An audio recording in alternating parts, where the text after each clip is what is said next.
Топырағы тұзды және суармалы егіске қолайсыз Атырау облысы үшін мал азығын дайындау өте қиынға соғады.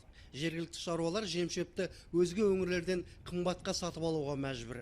Ал өз күшімен тек бірен-саран шаруашылықтар ғана қысқа мал азығын әзірлей алады. Осыған байланысты соны ғылыми жаңалықтарды шаруалар қуана қолдауға әзір. Осы жерге төзімді өсімдік керек егетін. Көп су қажет, сумен де кішкене тапшылықтау. Сол себептінде кішкене бір жерге біздің жергілікті жерге баратын тұқымдар тауып, сондай тұқымдар еккен дұрыс деп есептеймін өзім. Жаңа технологиямен енді мына ғалымдар тарапынан ұсыныстар болып жатса, егіп осы жерге қарауға болады.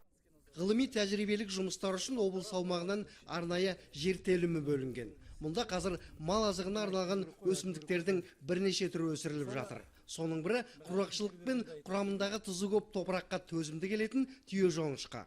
Меньше потребляет влагу, чем все. Жүгері мен жоңышқаның өзге түрлеріне қарағанда ылғалды 2 есе аз қажет етеді.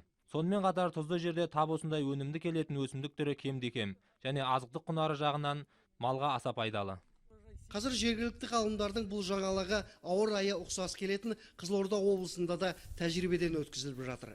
Әзірге нәтиже қанағаттанарлық.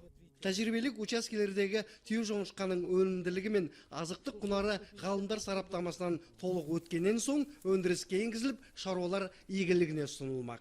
Бекен Әлирахым, Амантай Матенов, Атырау облысы.